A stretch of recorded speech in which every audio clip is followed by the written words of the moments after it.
अस्सलाम वालेकुम दोस्तों, आज हम आपको ईद उल अज़हा पर गोश्त खाने के फ़ायदे और नुकसानात के बारे में बताएंगे। तिब्बी माहिरीन का कहना है कि ईद के अयाम में घर में तैयार खानों से लुत्फ़ उठाएं, गोश्त खाएं लेकिन एतदाल के साथ, क्योंकि बसियार खोरी और मुरगन और चटखारेदार पकवान आपकी ईद का मज़ा किरकिरा कर सकते हैं। जिन्ना सिविल और अब्बासी अस्पताल के हुकाम का कहना है कि ईद की शाम से पेट के अमराज में मुब्तला ऐसे मरीज़ शोबा हादसात में लाए जाते हैं जो बसियार खोरी और बदहज़मी का शिकार होते हैं।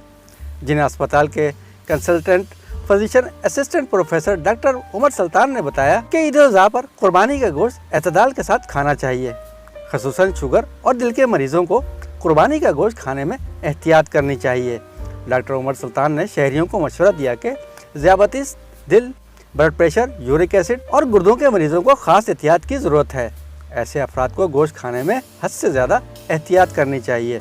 इनका कहना था कि इन अय्याम में ख़ास तौर पर अपना एक प्लेटर बना लेना चाहिए जिसमें सलाद, दही, फल को भी कुर्बानी के गोश्त के साथ खाना चाहिए। कुर्बानी के गोश्त जायके के लिए खाएं।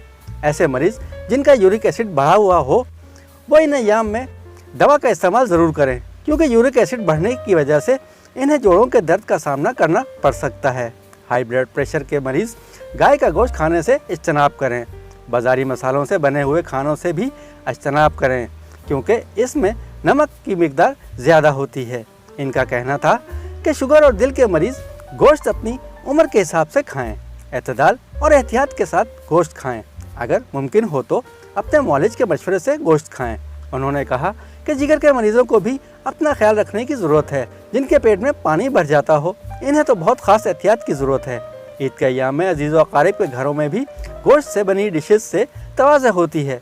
ऐसे में थोड़ा थोड़ा खाने और चखने में इंसान बसियार खोरी और बदहज़मी का शिकार हो जाता है। ज़्यादा गोश्त खाने से आप डायरिया का शिकार हो सकते हैं, बदहज़मी हो जाती है, पेट में मरोड़ उठते हैं। डॉक्टर ने मशवरा दिया कि कुर्बानी के गोश्त को 2 से 3 हफ्तों से ज़्यादा फ्रीज़र की ज़ीनत नहीं बनाना चाहिए, क्योंकि इसके नतीजे में इसकी अफादियत मुतासिर होती है। इसमें बैक्टीरिया की नशोनुमा हो सकती है और आपको पेट की बीमारियां लाहक हो सकती हैं। हेल्थ एक्सपर्ट का कहना था कि कुर्बानी का गोश्त अपनी उम्र के हिसाब से खाना चाहिए, अच्छी तरह पकाकर खाना चाहिए, क्योंकि अगर अच्छी तरह पकाया ना गया हो तो इससे भी पेट की बीमारियां हो सकती हैं। 2-3 दिन गोश्त खाने से कुछ नहीं होता। जो बुज़ुर्ग अफराद हैं इन्हें चाहिए कि वो गोश्त सिर्फ इतना खाएं कि जितना हज़म कर सकते हैं।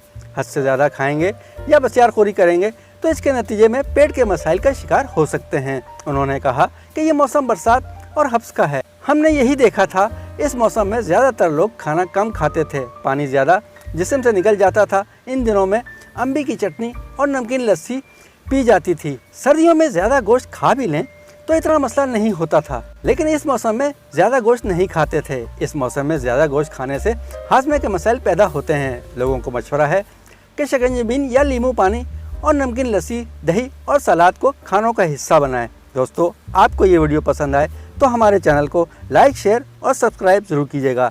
बेल आइकन के बटन को दबाना ना भूलिएगा। अगली वीडियो तक के लिए अल्लाह हाफ़िज़।